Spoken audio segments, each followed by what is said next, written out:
우리가 궁금한 게 그런 거 있죠. 같은 한 교회를 다녀도 그렇고, 같은 한 예수를 믿어도 그렇고, 하나님의 말씀에 대해서 이해하거나 깨닫거나 하는 이 부분이 다르죠. 이렇게 듣고 이해가 되고 깨달아지면 좋은데, 이거는 뭐 학문의 깊이가 있거나 뭐 스펙이 좋거나 그것과 전혀 상관이 없어요. 그렇다면 왜 하나님 말씀을 들었는데 이해하거나 깨닫지 못할까? 그거는 우리의 문제라기보다는 하나님 문제죠. 무슨 얘기냐면 말씀을 듣고 깨닫고 이해하는 것이 수동태예요. 수동태. 하나님이 그를 깨닫게 하고 이해하게 하셔야 돼요. 쉽게 좀 생각하면 엠마오로 간 두 제자가 있었죠. 예수님이 부활 후에 엠마오로 가는 그 두 제자에게 나타났죠.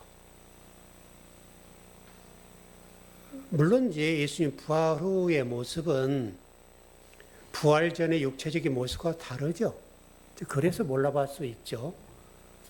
그러나 말씀을 전해서 그들로 하여금 어디 가니? 이제 이렇게 묻는 거 아니에요? 전혀 못 깨달았잖아요. 오늘 여러분 본문도 똑같아요. 유대인들이 예수님과 한참 동안 같이 신앙생활 했지 않습니까? 근데 예수님이 말씀을 전했는데, 그 당시 들었던 사람만 전제로 해서 많은 유대인들이 예수님 말씀을 들었을 텐데, 그 예수님으로 직접 들었잖아요. 우리는 지금 예수님이 아니라 제가 여러분을 말씀 대언해주는 입장이 되는데, 여러분 얼마나 큰 복이에요? 하나님 대신 예수님께서 친히 강림하셔서 그들이 말씀을 대언해 주셨으니까, 여러분 이보다 큰 복이 있을까요? 어마어마한 복이죠. 여러분 대통령이 만약 여러분하고 악수 한번 해도 그냥 이게 손을 안 닦아볼 거 아니에요. 그 정도로 광령이잖아요. 여러분의 가정을 대통령이 찾아온다면 어떻겠어요? 쓸고 닦고 불고 난리겠잖아요. 그리고 만일에 한번 왔다 가시면 어떻게 되겠어요? 만일에 우리 담소라고 본다면 앞에다가 이재명 대통령 다녀가신 집 이렇게 쓸 거 아니에요. 그게 상당히 큰 뭐죠. 오늘 지금 유대인들이 질문하는 게 뭐냐면, 율법에 보니까 그리스도가 영원히 계신다 하는 것이 있지 않냐. 근데 인자라는 사람이 지금 나는 들려야 한다고 하니까 이 인자가 누구냐 이거죠. 그러니까 내용은 그리스도이신 인자에 대해서 인정 못한다. 이게 지금 핵심이긴 한데, 메시아 되심을 부정하는 것이 핵심이긴 합니다만은, 지금 유대인들이 제가 조금 전에 말씀드렸던 대로 예수님을 통해서 말씀을 들었지 않습니까?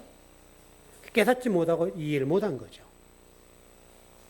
물론 그 인자 대신 예수 그리스도에 대해서 인정하고 싶지 않았죠. 왜? 자기들이 생각했던 메시아가 아니었잖아요. 자기들의 어떤 노마로부터의 그런 압제, 나라 잃은 서러움, 핍박받음, 서러움, 그걸 그냥 한 방에 해결해 주실 메시아를 기다렸는데 완전 촌뜨기가 나타난 거잖아요.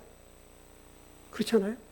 하잘것없는 그런 인자 대신 예수님이 나타났으니까 자기들이 생각했던 것과 너무나 다른 거죠. 그러니까 일단 인정을 못하는 거예요. 바로 지금 그 장면이에요. 근데 지금 인자 대신 예수님께서 뭐라 말씀하시냐면 내가 곧 들려야 된다. 그게 이제 충격적이면서도 십자가에 죽으셔야 된다. 라고는 말씀하시거든요. 그러니까 유대인들이 너 누구니? 이 말이거든, 지금. 너 누구야, 도대체? 너 지금 엉뚱한 소리 하고 있다. 지금 이런 뉘앙스가 깔리는 본문이거든요. 아마도 이런 것 같아요. 그 예수님과 제자 사이에 이제 어떤 이야기가 오고 갔는가 하면 그 막달라 마리아가 이제 부활의 장면이었던 부분도 있고 그런데요. 막달라 마리아가 예수님을 이렇게 붙잡죠. 올라가지 마세요. 그러니까 예수님께서 이제 그걸 뿌리치는 장면이 있지 않습니까? 붙잡지 마라 그러잖아요. 그러니까 이게 바지가랑이를 붙잡고 늘어졌어요. 그래서 예수님께서 붙잡지 마라 하시면서 이제 여러 가지 대화를 나누는 과정 속에 제자들과 같이 얘기를 하는데 내가 올라가야 된다 이렇게 하는 거죠. 어디로 가십니까? 이게 예수님에게 지금 제자들과 당시 사람들이 묻는 질문이에요. 그러니까 나 거처를 준비하러 간다. 거처. 그러니까 거처라는 의미는 현대 기독교인들이 어떤 의미예요? 우리가 살고 있는 집 같은 그런 이런 우리가 살 곳. 이것들을 이제 준비하러 가신다. 이렇게 듣는 말씀이죠. 지금도 많은 그리스도인들이 그걸 기대하고 있어요.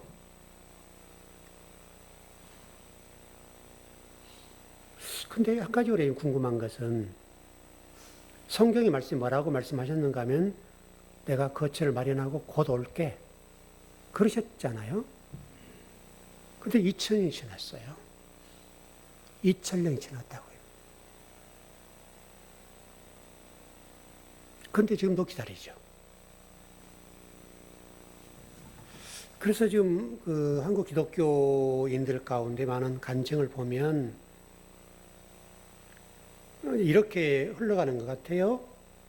이 땅에서 충성 봉사하고 열심히 하면 이 하나님 나라의 거처에 금으로 장식된 나만의 공간, 그게 예비되어 있다. 그래서 이제 많은 분들이 천국에 갔다 오셨던 분들 얘기잖아요.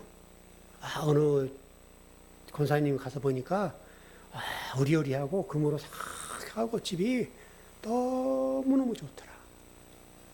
근데 어떤 분은 아주 초라한 집으로 있더라. 그래서 교인 가운데 이런 두 분이 있다면 만약 초라한 집이다면 집사님 열심히 헌신해 이렇게 이제 되는 거잖아요. 집사님 가보니까 그 작아. 그러니까 많이 충성하고 봉사하고 기도도 많이 하고 선교도 열심히 하고 열심히 해. 천국 가니까 너무나 초라하더라. 이렇게 되는 거잖아요.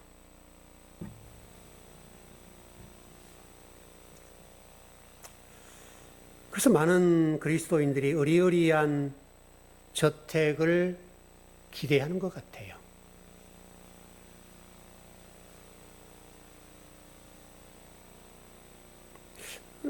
여기에 대한 기대가 왜 있는가 하면 예수님을 믿지 않고 기도도 하지 않고 신앙생활 하지 않는 사람들이 떵떵거리고 잘 살 때, 그리고 무시당하고 천시당하고 또는 그에게 낮게 볼 때, 너 봐, 내 천국 가면 너는 이거야 이렇게 하잖아 우리가. 그러니까 천국의 삶을 기대하는 건 좋은데 천대받고 무시당했던 것들을 보상 차원에서 거처를 생각하게 된다. 우리가 상당히 그게 많은 것 같아요. 그래서 내가 너 천국만 가봐 이렇게 되는 거죠. 또 예수님께서 뭐 거처를 예비하신다고 했으니까 우리 성도들은 뭐 그런 정도는 아니겠죠?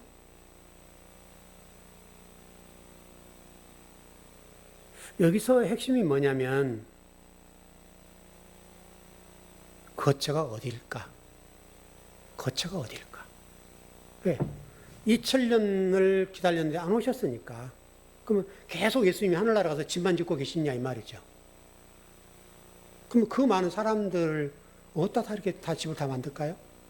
그러니까 구약부터 시작하면 지금 6천년이나 본다면 6천년 동안 예수를 믿었던 사람이 있었을 거 아니에요? 그럼 그 많은 사람들의 집을 어떻게 다 만들까요? 여러분 한번 생각을 해보세요. 그럼 하루에도 여러분 얼마나 많은 기독교인들이 죽습니까? 그러니까 못 내려오시죠. 그렇기 때문에. 그러니까 거처라고 하는 것을 우리가 생각할 때 공간적으로 이해를 하는 거죠. 공간. 이런 공간. 그걸 예배하러 가셨다고 이해를 하니까 우리가 부푼 꿈을 꾸는 거죠. 물론 그 꿈을 꾸는 것은 좋은 건데, 근데 막 천국 갔는데 그게 아니면 어떻게 하죠? 산산조각이 날 거 아니에요.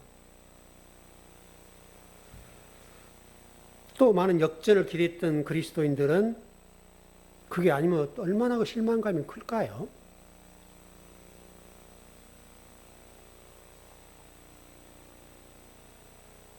그래서 아마도 이런 본문이 우리에게 중요한 것 같아요. 여기 지금 본문에서도 그리스도께서 죽지 않으셔야 될 이유가 뭐냐면 자신들의 미래 문제가 걸려 있으니까. 똑같단 말이에요. 내용 자체가 똑같다고요. 스토리가. 그래서 유대인들은 지금 메시아는 영원히 죽지 않고 산다. 신성적인 부분을 강조한 거죠. 인성적인 부분은 부정한 거죠. 그러나 여러분, 예수님의 인성과 신성이라는 부분은 분명히 다르죠?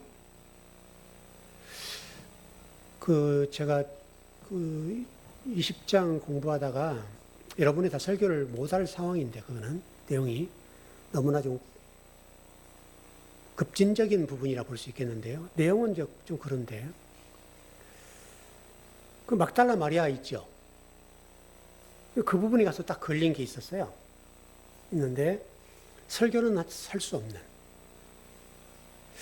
이렇게 아마 좀 제가 비유로 설명을 드려보자면, 예수님은 여러분 식사를 하셨어요? 안 하셨어요?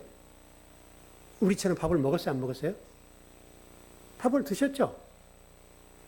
그럼 화장실 갔을까요? 안 갔을까요? 그랬죠. 여러분, 당연한 일이죠. 옛날에 여러분, 선생님들은 화장실 안 간다고 생각했죠? 우리 그럴 때 있었잖아요. 그러니까 예수님이 식사를 하시고 화장실을 가셨다는 이야기는 인상이란 말이죠. 그러면 이제 뭐 조금만 질문만 해볼게요. 그냥 답은 할 수 없으니까. 예수님도 사람이었죠? 누군가를 사랑했을까요? 안 했을까요?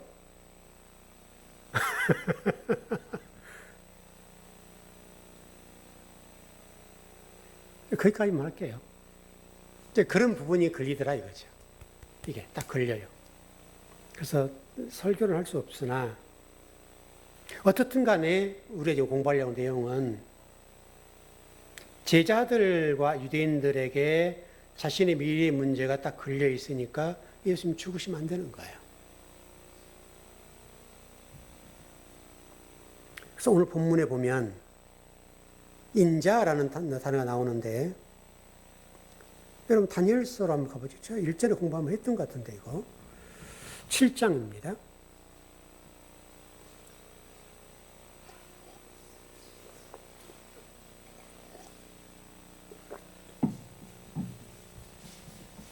다니엘서 7장 12절에 14절입니다.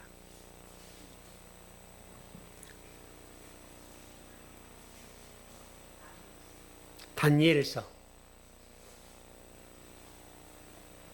단이라고 되어 있죠? 7장입니다. 네, 찾으셨어요? 12절, 14절이에요.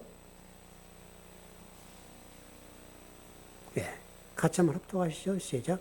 그 남은 짐승들은 그의 권세를 빼앗겼으나 그 생명은 보존되어 정한 시기가 이르기를 기다리게 되었더라. 내가 또 밤 환상 중에 보니 인자 같은 이가 하늘 구름을 타고 와서 애적부터 항상 계신 이에게 나아가 그 앞에서 인도되매 그에게 권세와 영광과 나라를 주고 모든 백성과 나라들과 다른 언어를 말하는 모든 자들이 그를 섬기게 하였으니 그의 권세는 소멸되지 아니하는 영원한 권세요 그의 나라는 멸망하지 아니할 것이니라.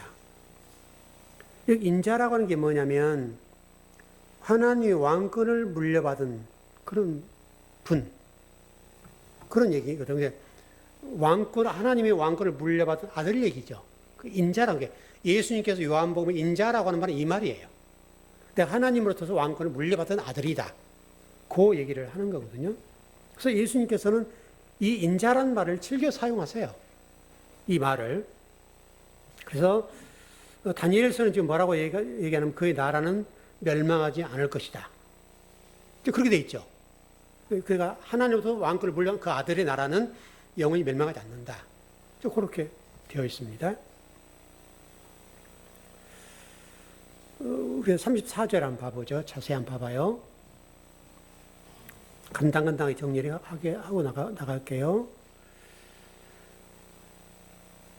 예, 시작. 이에 무리가 대답하되 우리는 율법에서 그리스도가 영원히 계신담을 들었거늘 너는 어찌 인자가 들려야 하리라 하느냐?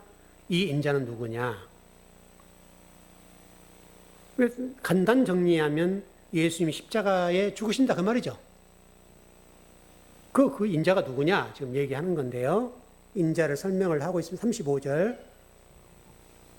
잘 보세요. 네, 시작. 예수께서 이르시되 아직 잠시 동안 빛이 너희 중에 있으니 빛이 있을 동안 내 다녀 어둠에 붙잡히지 않게 하라. 어둠에 다니는 자는 그 가는 곳을 알지 못하느니라. 인자가 뭐라는 거예요? 빛이라고 하죠. 빛. 인자는 빛이다 이거죠. 빛. 여러분 창세기에서 혼돈 공허 아마 뒷부분 나올 텐데 혼돈과 공허와 흑암이라고 얘기가 나오죠. 그때 하나님 말씀을 첫째 날이 뭐죠? 빛이 있으라 하시면 빛이 있었다. 그 빛이 인자란 말이죠. 이해되시죠? 그래서 우리가 그 빛은 예수 그리스도를 얘기한다는 말이잖아요. 진리이고 바로 그거예요. 빛이라고 하는 것은 어둠과 대조되는 것이죠. 창세기 1장이에요. 한번 창세기 보죠. 1장 1절 5절 한번 봐봐요. 이미 우리 공부했던 내용이에요. 성경은 끊임없이 반복이에요. 창세기 1장 1절에 5절. 예, 시작. 땅이 혼돈하고 공허하며 흑암의 깊음 위에 있고 하나님 영은 순면 위에 운행하시니라. 하나님이 이르시되 빛이 있으라 하시니 빛이 있었고 빛이 하나님 보시기에 좋았더라. 하나님 빛과 어둠을 나누사 하나님 빛을 낮이라 부르시고 어둠을 밤이라 부르시니라. 저녁이 되고 아침이 된 이는 첫째 날이니라. 여러분 이스라엘 백성들이 시내산의 밑에 있었을 때 그들의 영적 상태를 설명한다 그랬죠. 그게 창세기 1장 2절이에요. 그러니까 시내산 밑에 있는 백성들에게 모세로부터 말씀을 받아와서 딱 전한 말씀이죠. 그래서 혼돈과 공허 흑암이 깊음에 있다. 이게 이제 무정갱 상태, 지옥 상태라는 거죠. 그러니까 어둠이라고 하는 것은 지옥이죠. 무정갱이죠. 그런 영혼들에게 뭐 어떻다고요? 빛이 들어간다는 거죠. 빛이. 무정갱은 여러분 지옥 개념이에요. 그렇게 좀 되어 있고 흑암이라는 부분도 있고 어둠이라는 용어. 요한복음에서는 어둠이라는 말로 표현하고 있습니다. 그래서 어둠이란 말은 지옥이란 말입니다. 그렇게 설명이 되고요. 그리고 이 빛이라고 하는 것은 죽어있는 영혼들에게 비춰주는 거죠. 그래서 살리는 거죠. 그래서 뭐 우리가 설명을 그렇게 하면 좋을 것 같은데, 그래서 그 일전에 여러분 영화 터널이란 영화 히트쳤죠. 막 이게 무너지잖아요. 그 영화 그거 봐서 그런지 터널을 지나갈 때 되면 그 현상이 딱 떠오른단 말이죠. 근데 그 빛을 보죠. 조만한 빛을 보고 살아나잖아요. 여러분, 탄광촌에서 이렇게 경도가 무너지면 빛을 보면 살잖아요. 그걸 보고 사는, 희망을 갖는 거죠. 그와 똑같은 거예요. 그러니까 어둠에서, 흑암에서 빛을 보는 것, 그게 사는 거예요.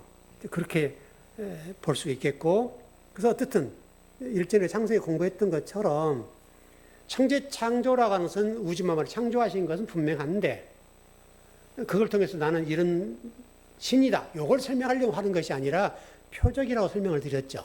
그러니까 하나님이 말씀하려는 메시지가 따로 있다 이거예요. 천재 창조라고 하는 표적으로 설명하는 것이고, 구속 사역을 설명하는 것. 창세기 1장은 이렇게 제가 설명을 드렸어요.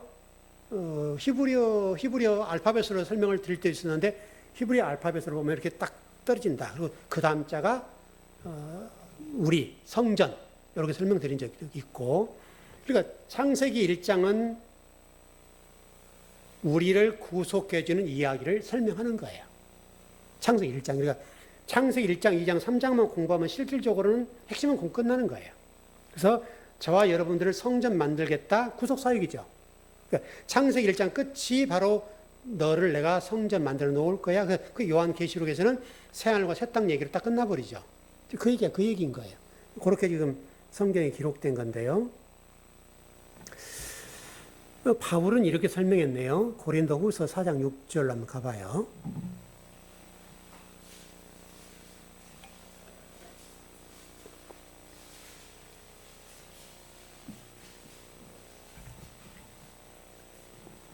고린도후서 4장 6절.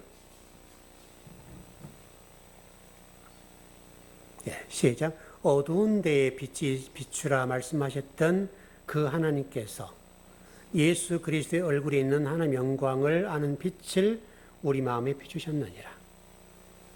여기 그 하나님이란 말은 창세기 1장의 그 하나님, 그렇게 보셔야 돼요. 그러니까 어두운 데에 빛이라 말씀하셨던 그 하나님은 창세기 1장의 그 하나님께서, 이렇게 보셔야 됩니다. 예수 그리스도의 얼굴에 있는 하나님의 영광을 아는 빛을 우리 마음에 비추셨느니라. 해석을 좀 해드릴게요. 다 설명하기는 좀 어려운데 이렇게 간단하게 정리할게요. 하나님 영광을 아는 빛을 우리 마음에 비추셨다. 이렇게 지금 되는데, 이 빛이라고 하는 것은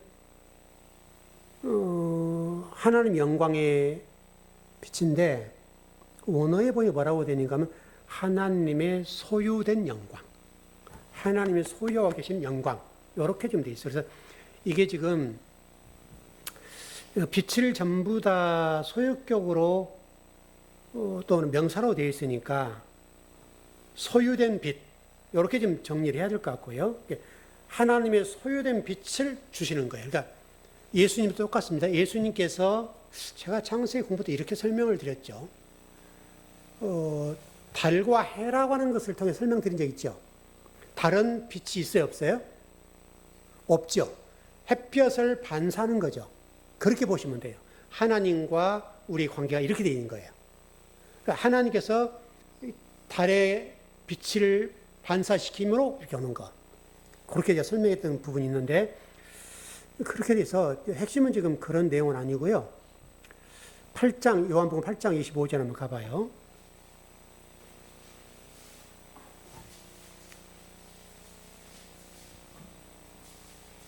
그분이 지금 무슨 얘기를 하시는가 얘기를 하려고 그래요.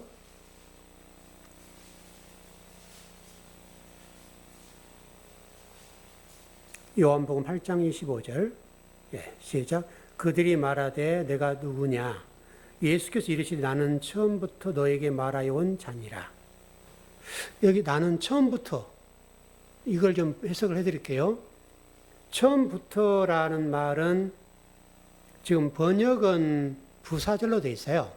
문법으로 부사절. 근데 여기 처음부터라는 말은 명사예요.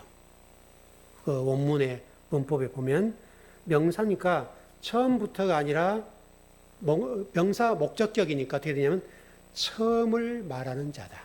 그러니까 나는 처음부터라고 이게 되어 있습니다만은 처음을 말하는 자다. 이렇게 되어 있습니다. 명사니까. 그러면 처음에 뭘 말하느냐? 아르케라는 단어가 되어 있어서 근원. 창세기 1장은 똑같죠. 근원을 말하는 분이에요. 그렇게 되어 있어요. 그래서 창세기 1장도 여러분 노시라는 부분을 근원이라고 그랬죠. 머리라고 그랬죠. 그러니까 근원을 말하는 분이에요. 빛의 역할이 바로 그거예요, 여러분. 그 근원을 말하신 분, 근원 안에서 말씀으로 천지를 창조했다. 이렇게 보시면 될 것 같아요. 예수님께서 나는 빛이다라고 말씀하셨죠. 근데 그 빛이라고 하는 것도 뭐라 할까요? 하나님 또 예수님을 설명할 때 실질적으로 빛이라는 단어 속에 하나님을 다 담을 수가 없어요. 제가 이런 말씀을 드렸어요. 하나님 말씀에 성경책이 있죠. 또 우주라는 것도 있죠.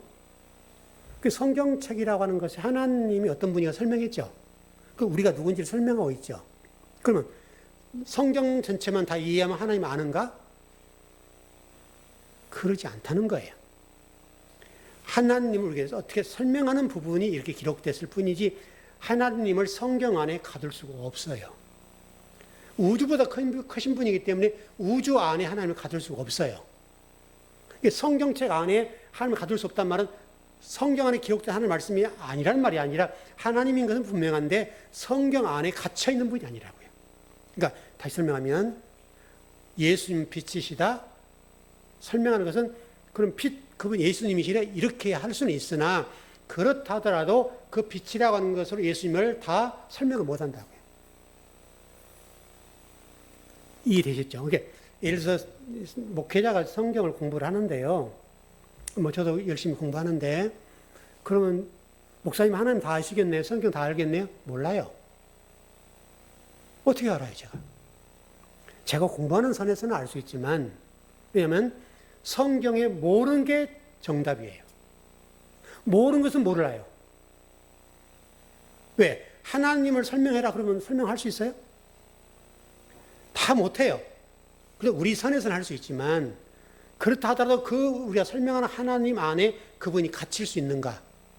그 안에 들어오는가? 어떻게 설명해요? 그러니까 예를 들어서 그래서 하나님을 논증한다. 논증을 하죠. 할 수는 있어요. 그래서 삼위일체가 이렇다. 설명할 수는 있죠. 그러나 삼위일체가 세 분의 하나님을 설명을 다 했는가? 못해요.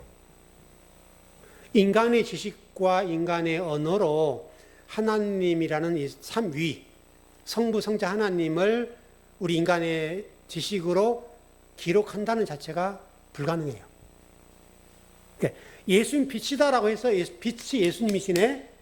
이렇게 우리는 할 수는 있으나 그럼 빛이라고 하는 것 안에 예수님이 다 들어갈 수는 있느냐? 그러지 않는다. 성경책 안에도 하나님을 가둘 수가 없다. 우주 안에도 하나님을 가둘 수 없다. 왜냐하면 그분은 근원이니까. 피조물인 우리가 근원을 어떻게 설명을 다 해요? 이해되셨죠? 그러니까 그래서 성도들이 저한테 목사님 성경 이거 뭐예요? 아까 예배 전에 한 집사님 물어보시더라고요. 근데 바돌로메 얘기를 하고 요한복음에 다른 복음서는 이렇게 기록됐습니까? 라고 물어보셨는데 제가 그랬어요. 그거 잘 모르겠는데요. 내가 그랬어요. 모른다는 의미가 아니라 이 사도 요한이 그렇게 기록한 의도를 설명했어요. 사도 요한이 이렇게 기록한 의도는 거기에 뭔가 메시지가 있다. 이렇게만 전했거든요. 얘기를 해줬어요. 바로 그거죠. 그러니까 그렇게는 할 수 있지만 다 할 수는 없는 거예요. 물론 문자 안에서 원어 안에서 해석할 수는 있죠. 그렇다 하더라도 사도 요한이 전하려고 했던 100% 메시지를 못 전한단 말이죠. 이해하시죠? 그렇게 좀 보면 좋을 것 같아요. 그러니까 여러분 성경을 우리가 공부할 때나 또 성경 읽을 때 그런 관점으로 보시면 좋을 것 같아요. 우리 100%는 알 수 없다. 제가 여러분 성경 만도관들, 뿌리 끝까지 다 캐낸들, 성경을 다 이해하고 하나님 다 이해한다? 불가능해요. 저의 수준 안에서, 시간 안에서, 공간 안에서 최선을 다할 뿐이지, 하나님을 이렇게 설명하시오, 논증하시오. 어떻게 우리 하나님을 논증해요? 그분이 근원인데 설명할 수 없단 말이죠. 그렇게 이해하시면 될 것 같아요. 36절.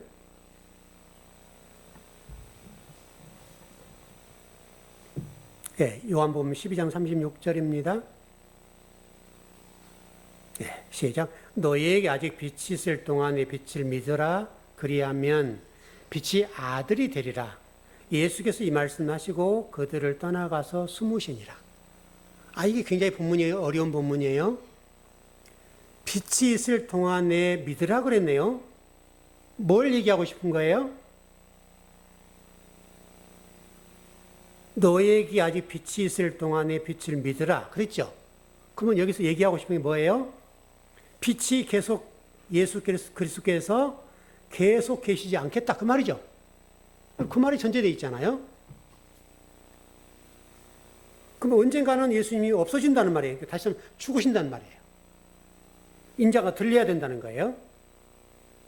그 기간 동안, 내가 있는 동안에는 빛인 나를 믿어라. 그렇게 되어 있네요, 지금. 근데 이 지금 빛의 아들이, 그리고 뭐라고 됐습니까? 뒤에? 그리하면 빛의 아들이 되리라. 근데 앞에는 단수고 뒤에는 복수예요. 앞에 믿으라, 빛을 믿으라 하는 것은 단수고요. 그리하면 빛의 아들이 되리라라고 하는 것은 복수예요. 그러면 설명이 되겠죠? 복수라는 말은 어떤 말이에요? 누구 얘기하는 거예요? 우리요, 우리. 예수님 빛이라고 잘 생각하셔야 돼요. 예수님이 빛이에요. 단수예요. 이 빛은 둘이 없어요. 한 분밖에 없어요. 근데 그리하면 빛의 아들이 되리라. 복수라 그랬어요. 그러니까 저와 여러분이 빛의 아들이 된다는 말이거든요. 근데 이 문법으로 설명이 좀 되면 이해가 쉬울 것 같은데요. 소유격으로 되어 있어요. 저와 여러분이 복수가 되는데, 빛이 되는데요.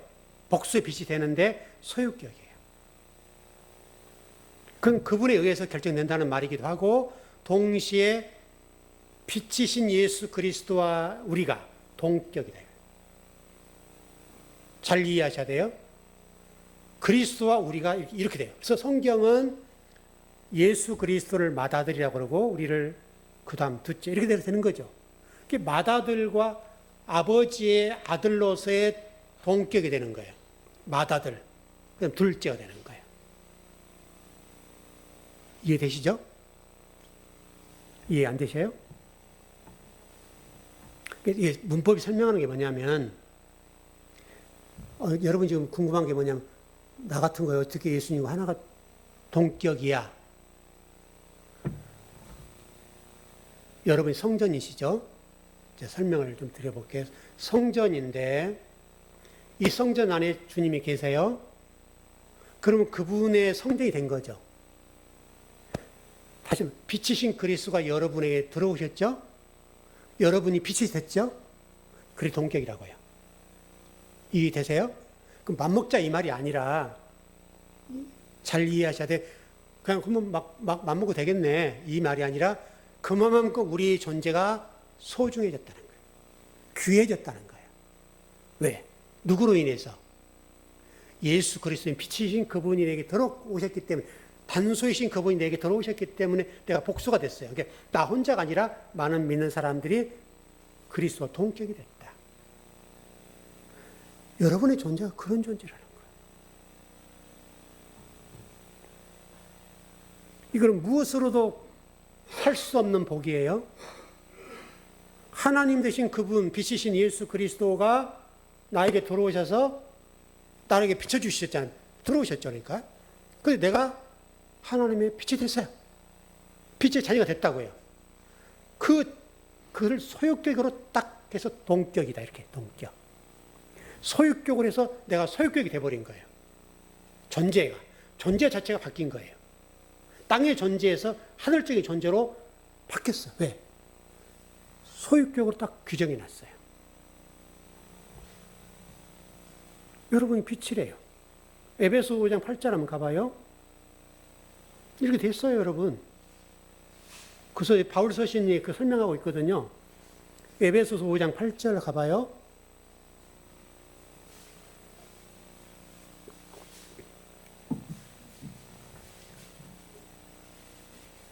에베소서 5장 8절 바울이 이렇게 설명했습니다.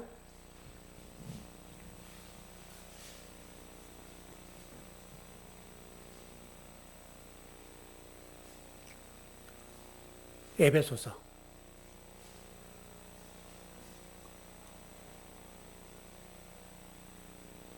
시작. 너희가 전에는 어둠이더니 이제는 주 안에서 빛이라. 빛의 자녀들처럼 행하라. 똑같은 말이에요. 너희가 과거에는 어둠이었다 이거예요. 지옥이었다 이거죠. 이제는 주 안에서 빛이라. 빛의 자녀들처럼 행하라. 베드로전서 2장 9절입니다.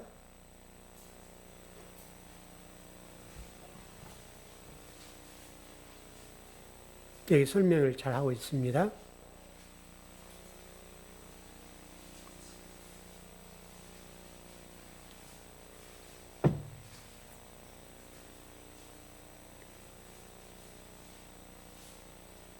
여러분들의 자존감을 높이는 말씀이죠.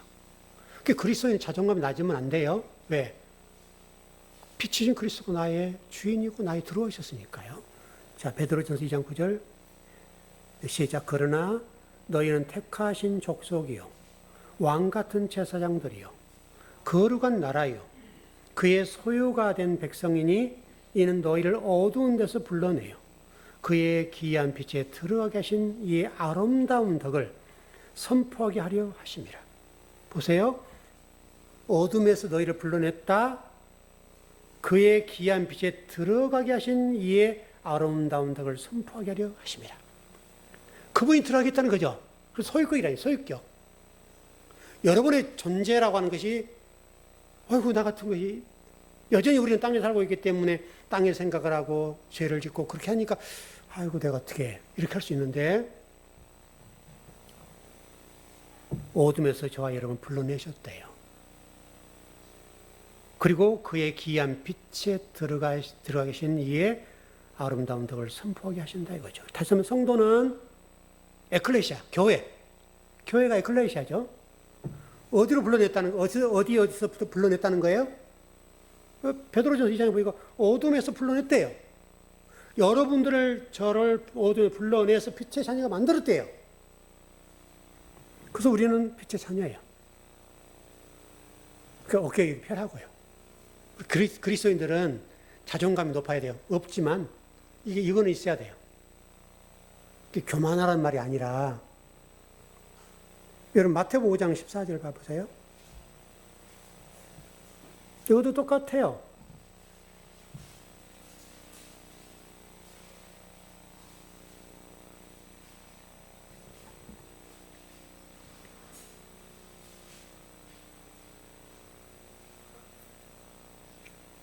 시작. 너희는 세상의 빛이라 산 위에 있는 동네가 숨겨지지 못할 것이요. 성도들을 지금 마태복음에서는 세상의 빛이라고 말하네요.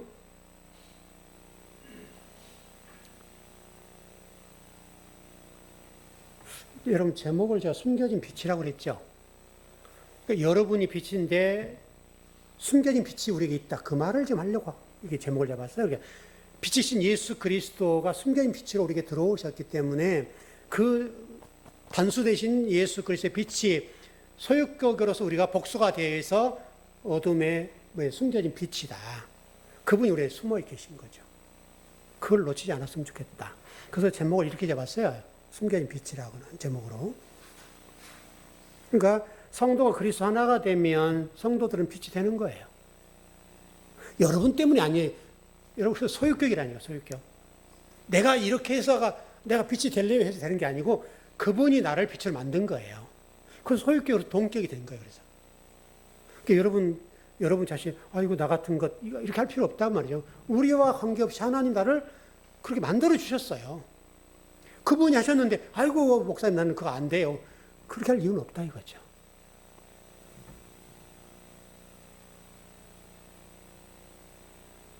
여러분 그런 얘기가 겸손한 얘기가 아니에요. 성도들이 아이고 나 같은 게 어떻게 빛이에요. 내가 어떻게 하나님 아들이에요. 아니면 예수님의 동격이 되면 아들이 되는 거잖아요. 여러분 성경은 우리를 아들이라고 하잖아요. 때로는 신부라고 하기도 하고 성전이라고 하기도 하지만 우리를 또 아들이라고 한단 말이죠. 다양하게 불러요 우리를. 어떻게 내가 어떻게 하나님 아들이 돼요? 그렇게 할 수가 있는데 그건 겸손한 말이 아니라 하나님 말씀을 모르는 말이다. 그렇게 보겠습니다. 36절이요.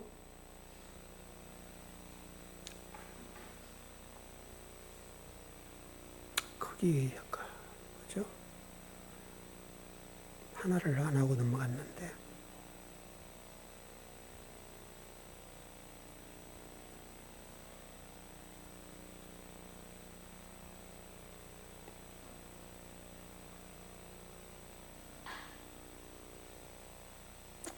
아까 그 숨는다는 단어가 몇 절이에요? 36절.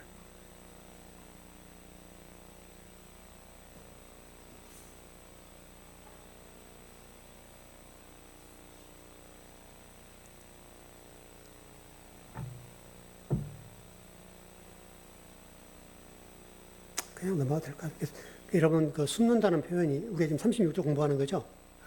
여기 나올 것 같네. 36절 한번 봐보시죠. 네, 시작. 너희에게 아직 빛이 있을 동안에 빛을 믿어라. 그리하면 빛의 아들이 되리라. 예수께서 이 말씀을 하시고 그들을 떠나가서 숨으시니라.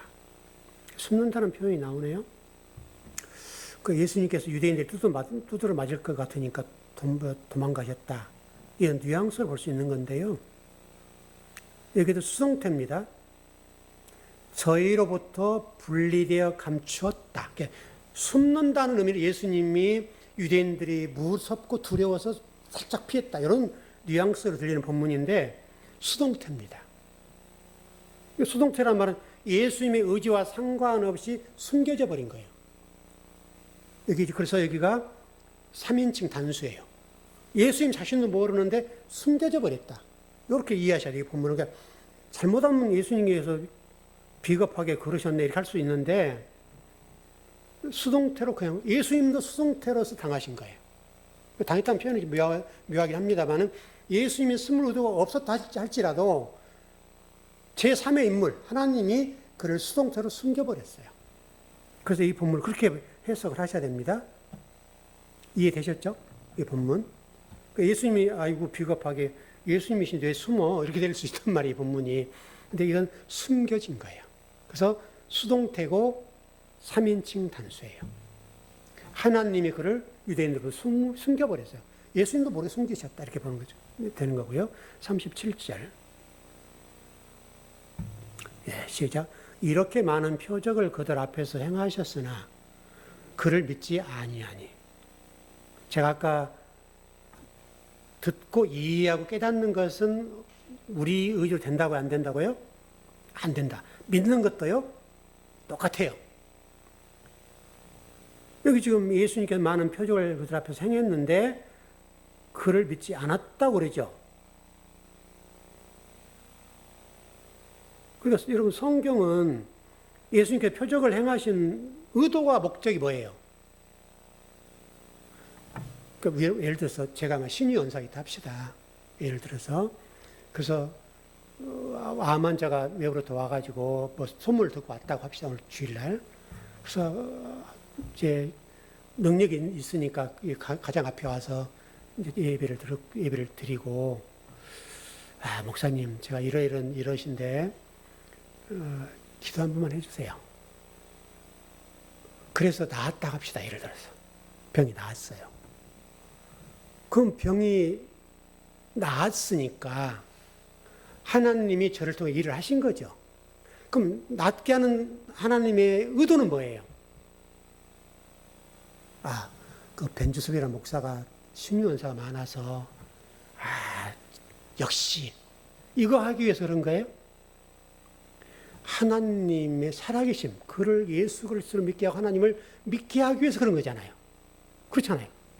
그래서 여러분 제가 일전에 설명을 한번 드린 적이 있는데 제가 자양도 목회할 때 이렇게 기억나시나요? 어느 분이 교회를 몇 달 다니셨어요.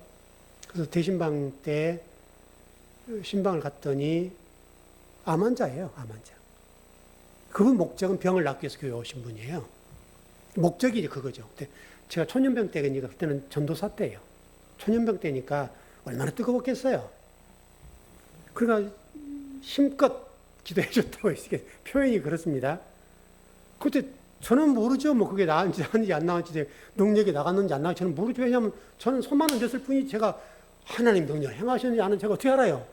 손이 뭐 뜨끈뜨끈해서 나갔다든지 뭐 뜨겁게 뭐 열이 발사한다든지 뭐가 이거 손이 뭐 찌릿한다 뭐가 했으면 좋은데 아무 감각이 없었다고요. 근데 나았어요. 그러면 교회를 잘 다니셔야죠. 나으니까 교회 안 오더라고요.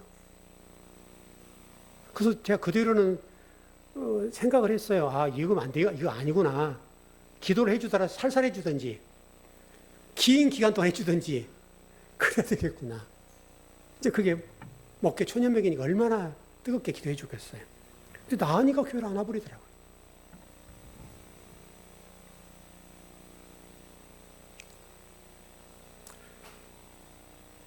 여러분, 예수 그리스도께서 표적을 행하신 목적은 예수님을 믿으라고.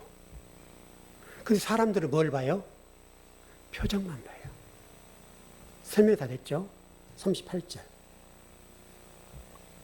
시작. 이는 선지자 이사야 말씀을 이루게 하심이라 이르되 주여 우리에게 들은 바를 누가 믿었으며 주의 팔에 누구에게 나타나이까 하였더라. 이사야 53장 말씀인데 한번 그냥 읽죠. 뭐 시간이. 이사야 53장 1절입니다.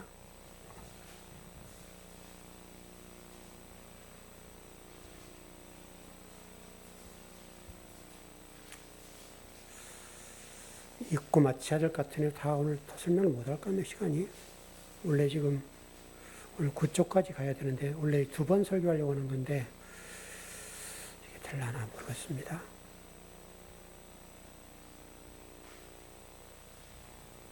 이사야 53장 1절, 2절, 3절입니다.